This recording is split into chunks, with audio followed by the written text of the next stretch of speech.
EOC, be advised you are at the right place. Engineers abandoned dikes crumbling beneath their machinery. For our region, that is simply unparalleled and unprecedented. Up until I think it was Friday, April 18th, I think everyone still believed we could hold the water back. We've had a strategy of containment, trying to keep the water back, that is no longer working. And we were starting to hear news that, hey, the water might be coming over the dike. I was walking the dike, and all of a sudden we heard the whistle blow, and everyone ran. I think it was projected to crest at 49 feet, and it ended up at 54 feet. Good evening. Flooding in the Northern Valley has become an unprecedented disaster as most of Grand Forks and East Grand Forks have been evacuated.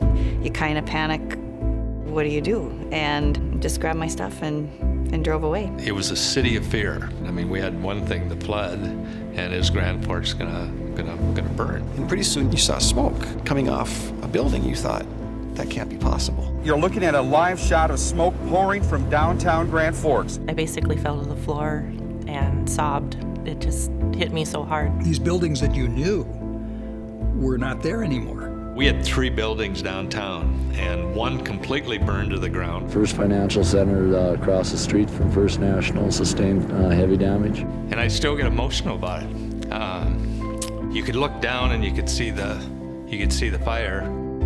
I don't know that anybody anticipated what happened to Grand Forks, but that next morning, we were taking customer calls out of our 15 Broadway location. John and I got up and we were at 15 Broadway and we were answering calls because all of our systems were available, our accounting systems were up and running, and then we were able to even go around to some of the refugee camps in the region, the Red River Valley, with a motorhome that we converted into a mobile banking. It was the largest evacuation of an urban area since Atlanta during the Civil War. There were $2 billion worth of damage here, the highest per capita in the history of the United States. I believe in our people, and I believe together we will all pull out of this, and our city will be stronger. We're going to make it through this. We're going to rebuild this town, and it'll be better than ever. It was all gone. You know, what do you do? It was crazy. Very fast-paced, a lot of things going on all at the same time. And all we were doing was trying to support one another so we could make sure customers were taken care of. We supported them in every way we possibly could. And then on the flip side, they dedicated their summer to working away from their families. They made sure my family was taken care of. They helped bring contractors online to help get my house back in order so that I could focus on the company. And I won't forget that. You know, we've added a lot of people, a lot of different locations, but the culture, the sentiment, the focus has remained consistent. Take care of your families, and we take care of our customers. Those are our 2 top priorities. It was a stressful time, but it was fun to see everybody come together and work together to make it happen and get us back to where we are today. A lot of you who've been very, very brave and courageous, water cannot wash that away, and fire cannot burn that away, and a blizzard cannot freeze that away.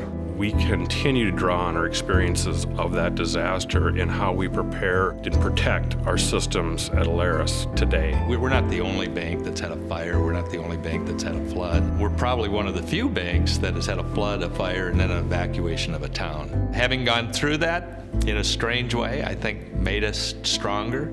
It's not about survival, it's about succeeding. And I think we succeeded. I mean, I would not be in the position I am without the help I got from the bank.